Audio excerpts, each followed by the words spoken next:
আসসালামু আলাইকুম রহমতুল্লাহি ওবরকাতুহ। সম্মানিত দর্শক, আজকে যে বিষয়টি নিয়ে আলোচনা করব এটি ফেসবুক একটা ট্রল নিয়ে।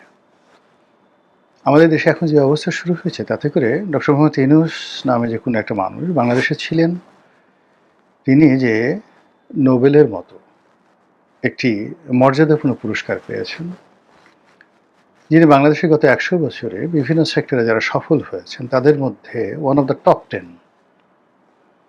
আর যদি অর্থনৈতিক সেক্টর বলেন এবং গ্লোবালাইজেশন বলেন, তাহলে গত ৫০ বছরের মধ্যে তার মতো এরকম আন্তর্জাতিকভাবে স্বীকৃত এবং আন্তর্জাতিকভাবে পরিচিতি বাংলাদেশে কোনো ব্যক্তি পাননি। এটা হলো বাস্তবতা। ব্যক্তিগত জীবন অত্যন্ত স্মার্ট, দেখতে যথেষ্ট সুন্দর, এভারেজ বাঙালির মতো চেহারা হলেও তার দ্যুতি, ব্যাপ্তি, মানে এখন তার বয়স ৮৮ বছর। এই সময়টিতে তিনি যে তারুণ্য ধরে রেখেছেন, তার কথার যে ধারাবাহিকতা এবং তিনি এখনও যেভাবে ছুটোছুটি করতে পারেন বা করছেন, এটি আমরা তার চেয়ে প্রায় ২৫ বছর, আরও বেশি ২৮ বছরের ছোট হওয়া সত্ত্বেও এই প্রাণশক্তি আমাদের মধ্যে নেই। তো সেই মানুষটি মাত্র ১৮ মাস রাজনীতির সংস্পর্শে এসে এতটা অপমানিত, এতটা অবদমিত, এতটা নিগ্রহ এবং যাকে বলা হয় এতটা পচে গলে গান্ধা হয়ে গেছেন, যার কারণে আমাদের এই সমাজে তাকে টিটকারি করা, তাকে একটা খোঁচা দেওয়া, তাকে আক্রমণ করা, তাকে গালাগালি করে একটু মনের ঝাল মেটানো, এটা বাংলাদেশের মানুষের সাধারণ একটা ফেনোমেনা হয়ে গেছে। সকালের নাস্তা যেমন অপরিহার্য, রাতের ঘুম যেভাবে অপরিহার্য, এভাবে এই বাংলার জমিনে ডক্টর মোহাম্মদ ইউনূসকে গালাগাল করা এখন অনেকের একটা স্টাইলে পরিণত হয়েছে। মানুষ গালাগালি দিতেও পছন্দ করে, শুনতেও পছন্দ করে। তো এরকম ইন্টারনেট ঘিরে, সামাজিক মাধ্যম ঘিরে ডক্টর মোহাম্মদ ইউনূসকে নিয়ে যে সকল ট্রল হয়, গালাগালি হয়, তার মধ্যে এই যে আমি আজকে যে শিরোনাম, এরকম শিরোনামে একটা বক্তব্য দেখলাম যে সামবডি তিনি বলছেন যে ডক্টর মোহাম্মদ ইউনূস এনসিপিতে যোগদান করছে। আমি নিশ্চিত তিনি সেটা ঠাট্টা করে বলেছেন। আর এটা নিয়ে আমি যে ভিডিও করছি, কন্টেন্ট তৈরি করছি, এটাকে আমি ঠাট্টা করে করছি প্রশ্নই আসে না। আমি সিরিয়াসলি করছি। কেন করছি সেটা আপনাদেরকে বুঝিয়ে বলব। প্রথমত যে ডক্টর মোহাম্মদ ইউনূসকে যেভাবে গুতোগুতি করা হচ্ছে, যেভাবে ধাক্কাধাক্কি করা হচ্ছে, তাতে করে সারা দুনিয়ায় তিনি এখন নিগৃহীত। আপনারা জানেন যে পশ্চিমা দুনিয়াগুলো, বিশেষ করে ধনতান্ত্রিক বিশ্ব, তারা টাকা ছাড়া কাউকে চেনেন না।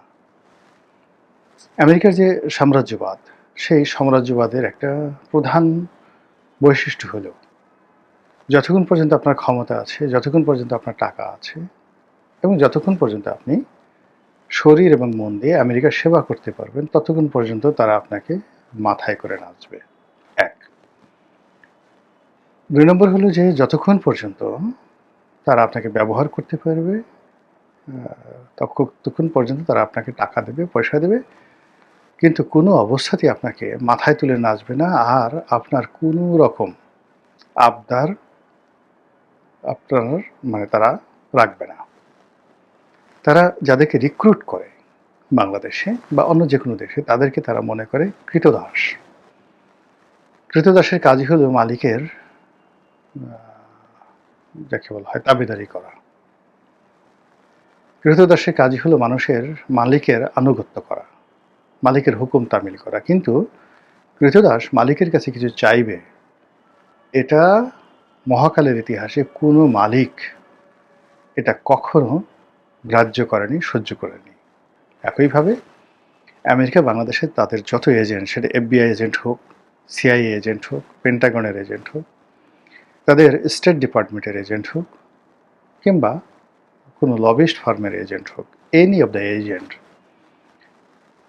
তাদের প্রয়োজনে তারা এজেন্টকে ঘোরায়। কিন্তু এজেন্ট যদি কখনো তাদের কাছে কোনো কিছু চায়, মুহূর্তের মধ্যে তারা সেই এজেন্টটাকে মাইনাসের খাতায় ফেলে দেয়।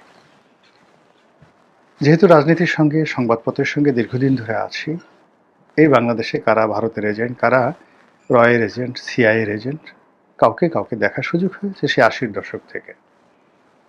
সাম্প্রতিক সময় যেমন একজন লোক, শেখ হাসিনার জামানাতেই একজন লোক হঠাৎ করে তিনি নিজেকে আমেরিকার এজেন্ট, আমেরিকার দালাল, সিআইএর এজেন্ট এগুলো প্রকাশ্যে বলার তিনি যাকে বলা হয় মনে করতেন যে এটা বললে বোধহয় তার সম্মান বাড়বে। বউ বাচ্চা নিয়ে আমেরিকান ক্লাবে গিয়ে আড্ডা মারা, রাষ্ট্রদূতদের সাথে ছবি তোলা আর সেই কথা বিভিন্ন জায়গায় প্রচার করা, এটা তার একটা রোগে পরিণত হলো। আমি যেহেতু ঘনিষ্ঠ ছিলেন আমি তাকে বুঝেই বললাম যে ভাই এটার পরিণাম ভালো হবে না, ওরা আপনাকে ব্যবহার করছে এবং তারা আপনাকে জাস্ট লাইক চাকর হিসেবে মনে করছে। আপনি যদি পারেন তাহলে যে কোনো একটা সুপারিশ করে দেখেন তো সেই কাজটা সে পারে কিনা। তো তিনি বেশ কনফিডেন্ট নিয়ে বললেন যে আপনি বলেন কি করতে হবে, ওরা আমার সব কথা শুনবে, এই ডোনাল্ড লু, অমুক লু, ইত্যাদি ইত্যাদি আমার সঙ্গে চলে। তো আমি তাকে ছোট্ট একটা জিনিস বললাম যে দেখেন তো এটা পারেন কিনা। আমি জানি যেটা হবে না, তো সেটা সে আর পারেনি, বলছে বা বলেনি, হয়তো বলেছে, কিন্তু ওই ঘটনার পর অর্থাৎ যেই মুহূর্তে সেটা বলেছে সেই ঘটনার পরে একইভাবে আমেরিকা তাকে ব্ল্যাকলিস্ট করে ফেলেছে। সে আমেরিকার খাতায় আর নেই। এখনও লোকজন তাকে অনেকে ভাবে আমেরিকার সাথে তার ভালো সম্পর্ক, কিন্তু আমেরিকার কোনো দপ্তরের সাথে তার কোনো ভালো সম্পর্ক নেই, যোগাযোগটা পর্যন্ত নেই। এই গেল এক। আর এক লোক এরকম ভারতের দালাল ছিল দীর্ঘদিন। তো ভারতের দালাল ছিল, কিন্তু সেই ভারতের কাছ থেকে টাকা নিয়ে সে কিছু কাজকর্ম করার চেষ্টা করেছে, কিন্তু ভারত যখন বুঝতে পেরেছে যে এই টাকা যে উদ্দেশ্যে দেওয়া হয়েছিল সেই উদ্দেশ্যে ব্যবহার না করে সে একটা অ্যাপার্টমেন্ট কিনেছে বা একটা জমি কিনেছে, এরকম একটা কথাবার্তা। দেখা গেল ভারত তার ভিসা বন্ধ করে দিয়েছে, তার জীবন নিয়ে টানাটানি। এবং আওয়ামী লীগ সরকারের আমলে তার ব্যাংক অ্যাকাউন্ট তলব, তাকে ডিবি অফিস, এসবি অফিস থেকে শুরু করে যে টানা হেঁচড়া করে তার লোকজনকে যা কিছু করে তার জীবন তছনছ করে দিচ্ছে। কিন্তু সে এখনও বলে বেড়াচ্ছে ভারতের সাথে তার খুব ভালো সম্পর্ক, আর এই ভয়ে অনেক লোক তাকে তাদের দালাল বা এজেন্ট হিসেবে নিয়োগ করছে। তো এই হলো আমাদের দেশের যে বিভিন্ন গোয়েন্দা সংস্থা, তারপরে বিভিন্ন যে লোকজন, তাদের কর্মকাণ্ড। তো এইভাবে আমেরিকা বলেন, ভারত বলেন, অন্যান্য যারা বলেন, তারা তাদের এজেন্ট নিয়োগ করে, তারা তাদের লোকজন নিয়োগ করে, তারপর আবার সময় মতো তাদেরকে ছুঁড়ে ফেলে দেয়। তো সেক্ষেত্রে আমেরিকার যারা এই রেজিম চেঞ্জের এজেন্ট ছিলেন শেখ হাসিনার জামানাতে, আমেরিকা তাদেরকে ফেলে দিয়েছে। কোনো অবস্থাতেই আমেরিকা কাউকে ওন করে না, যেটা চীন করে, যেটা রাশিয়া করে। আমি সিঙ্গাপুরের প্রয়াত প্রেসিডেন্ট লি কুয়ানের একটি বক্তব্য শুনছিলাম যে চীনের সঙ্গে তাদের একটা সম্পর্ক হলো, চীন যখন যেটা বলে প্রথমত অনেকক্ষণ শোনে আর চিন্তা ভাবনা করে বলে। যেমন তিনি দেং জিয়াওপিং তার সঙ্গে লি কুয়ানের একটা বৈঠক হলো সিঙ্গাপুরে। তো তিনি তাকে বললেন, দেং জিয়াওপিং বললেন যে তোমাকে আমার খুব ভালো লেগেছে, তো তুমি বেজিংয়ে আসো, তোমার সঙ্গে আমার আবার দেখা হোক।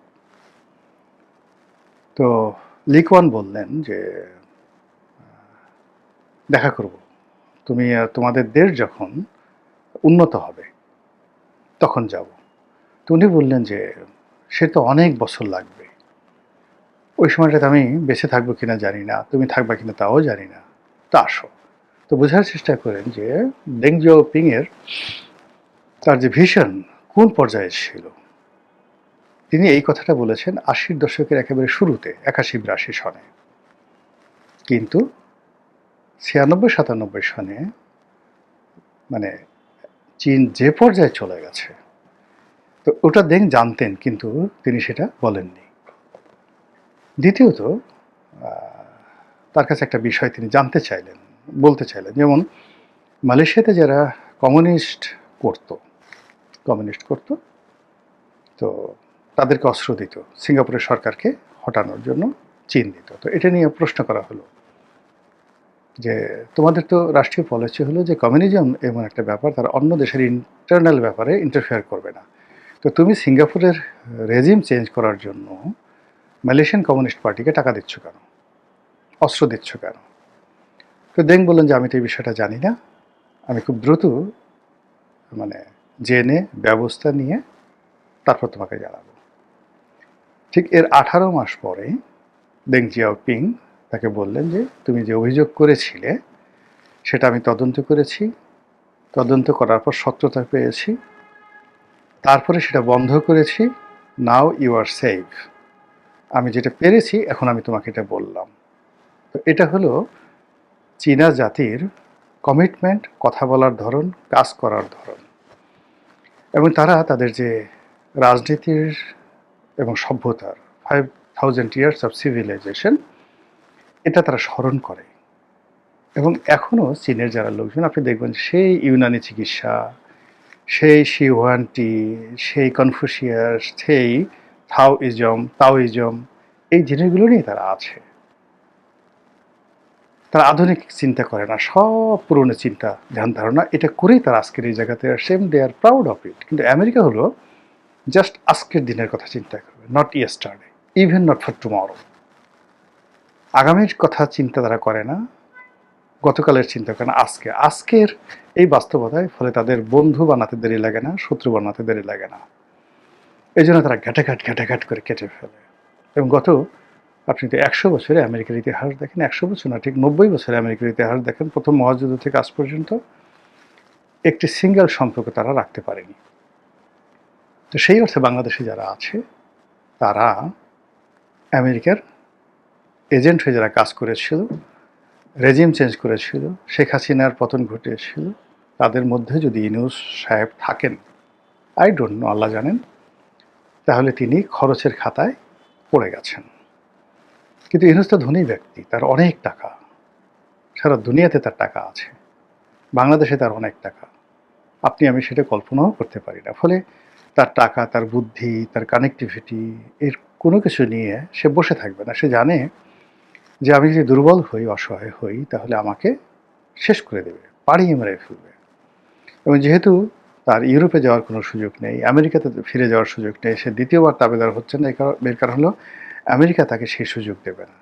আর আমরা বাংলাদেশে তাকে নিয়ে যেভাবে তুচ্ছ তাচ্ছিল্য করছি, তাকে আক্রমণের মুখে ফেলে দিচ্ছি, তাকে আহত করার চেষ্টা করছি মানসিকভাবে, এবং তাকে ভয় দেখাচ্ছি, মবের ভয় দেখাচ্ছি, সেক্ষেত্রে হি নিডস প্রোটেকশন। আর সেই প্রোটেকশনটা হলো রাষ্ট্রপতির মতো একটি সুরক্ষিত পদ, বঙ্গভবনের মতো একটি সুরক্ষিত আবাসগৃহ, এবং মাথার উপর বিএনপির মতো একটা বড় দলের ছাদ। সেটা তিনি আশা করতে পারেন এবং সেটা তিনি চেষ্টা করছেন। আর সেই কাজে যদি তিনি ব্যাহত হন, ব্যর্থ হন, আর